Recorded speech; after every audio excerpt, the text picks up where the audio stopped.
안녕하십니까. 안세회계분의 대표 박윤정 회계사입니다. 오늘 이제 771강은요. 토지와 건물을 같이 복합 양도나 취득을 할 때 토지가액과 건물가액을 어떻게 안분 계산하냐 이거를 한번 가지고 알아보겠습니다.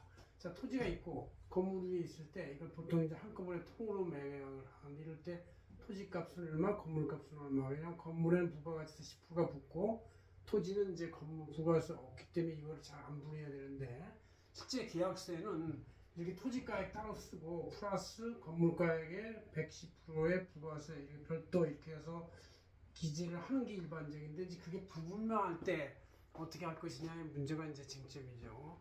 그래서 우리 안세 재경전을 2020년 2월 10일자 표지에 제가 있는 걸 강의 규제로 삼고 있습니다. 자, 기본적으로는 이제 국가 과세, 부가가치세나 기타 과세 시가 표준액 아니면 장부가액 반영할 때 취득세 등록세를 파악하기 위해서 이제 토지나 건물가액의 실거래가액을 기재할 수도 있지만 그것이 실제 제대로 기재가 됐는지 합리적인지를 알기 위해서 토지의 공시지가 플러스 건물의 기준시가 거기에 10% 곱한 부가세까지 한 걸로 안분하는 표를 한번 항상 비교를 해봐야 되는 것이죠. 그래서 그거하고 좀 정상적 차이가 나면은 그걸로 감분하고, 그렇지 않고 실거래가액이 입증할 만하면은 실거래가액으로 기록을 하고, 이제 이런 것이 이제 현재 세법 규정이다 이런 얘기죠. 그 순서대로 알아보겠습니다. 자, 토지가액과 건물가액이 분명하다, 그 합리적 시세대로 돼 있다 이렇게 될 때는 그냥 계약서상의 실제 거래가액인 토지가액 플러스 건물가액 곱하기 10%, 110% 이걸로 이제 그대로 인정합니다. 그래서 계약서에 써져 있는 대로. 근데 이제 토지와 건물 기준시가 비율로 안분한 금액가액가 30% 이상 차이가 나서 비정상적이다 할 때는 이제 30% 미만 차이 나면은 그냥 비정상적이라 할지 30% 미만 정도니까 그냥 토지와 건물과의 실제 거래가액대로 그대로 인정을 해서 기재를 한다 그런 얘기죠.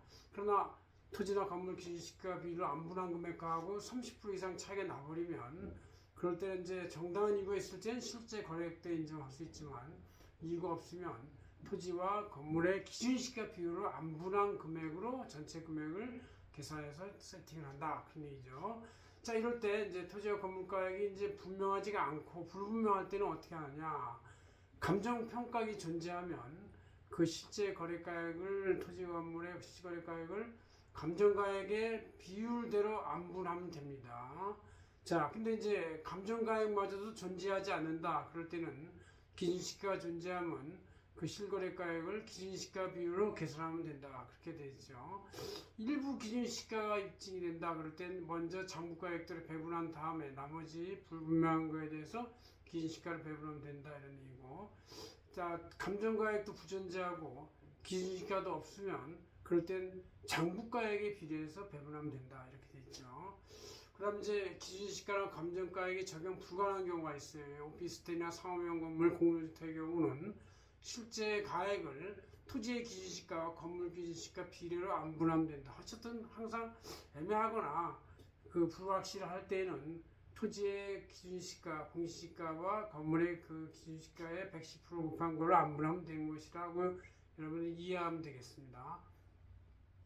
건축중 건물의 경우는 토지 기준시가와 미완성 건물의 장부가액에 비례해서 안분하면 된다. 이렇게 해서 모든 경우에 따른 배분 방법을 그 가액 안분 비율에서 쭉쭉 그 열거가 돼 있다는 것이 다행이죠. 그래서 여러분들은 기본적으로는 실제 거래가액들을 잘 쓰면 되되 그것이 비정상적이나 불분명할 때는 토지의 기준시가와 건물의 기준시가 110%를 가지고 그 실거래가액을 안분해서 토지가액과 건물가액을 장부상 기표하고 거기에 따른 부가세 또 취득세 등록세 또 장부상 기록 이런 거를 하면 되겠다 이런 말씀을 드리고 있습니다. 고맙습니다.